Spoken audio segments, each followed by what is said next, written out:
La philosophie de l'économie circulaire, c'est quelque part qu'il n'y ait plus ce terme déchet.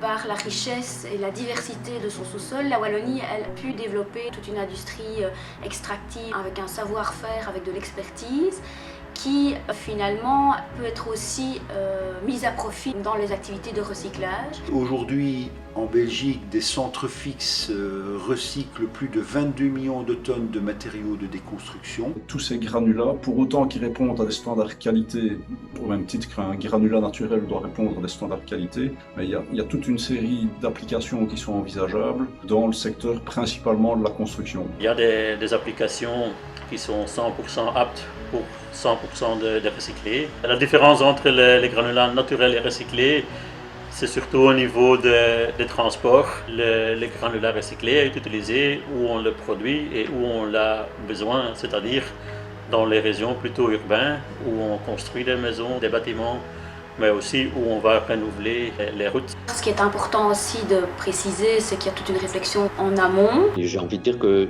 selon le liant qu'on utilisera pour maçonner cette pierre, on pourra aussi envisager de la réemployer. Et tout ce qu'on peut recycler va aider à réserver nos granulats plus nobles pour les applications dans lesquelles ils vont vraiment servir. Ici, on arrive avec un changement de législation qui sera d'application à partir de juillet 2021, où on sera non plus sur une valorisation de déchets, mais on sera sur une valorisation de matériaux. C'est vraiment des granulats qui sont issus de la déconstruction des bâtiments principalement, des voiries également. On appelle ça aujourd'hui de l'urban mining. Donc c'est vraiment une ressource qui provient de la déconstruction du cycle anthropique. Et je suis personnellement convaincu qu'il faut viser la complémentarité entre les différentes ressources, qu'elles soient naturelles, qu'elles soient artificielles, qu'elles soient issues d'un processus de recyclage.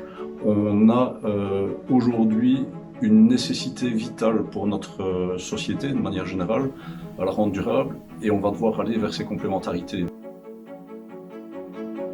Et pour nous carriers, il est essentiel, à la fin de la vie de nos exploitations, de laisser des sites qui seront tout sauf des chancres, donc c'est-à-dire des sites qui seront des havres de biodiversité, qui seront des véritables fiertés pour les riverains également, et qui pourront bénéficier en fait aux futures générations. J'ai envie de dire que parfois même en fin de vie, en fin de carrière, vous avez la possibilité de reconvertir le site dans un site bien entendu qui soit favorable à la biodiversité, c'est essentiel. Les impacts de l'extraction sur les services écosystémiques peuvent être générés tout au long de la vie de la carrière, notamment lors des phases de restauration, lors des phases de réhabilitation. On peut décider de privilégier des services de production, par exemple le retour à l'agriculture, des services de support à la biodiversité, des services de lutte contre l'érosion, par exemple sur les remblais, sur les stériles. Et on peut appréhender les services écosystémiques dans l'exploitation d'une carrière en suivant, en monitorant ces services tout au long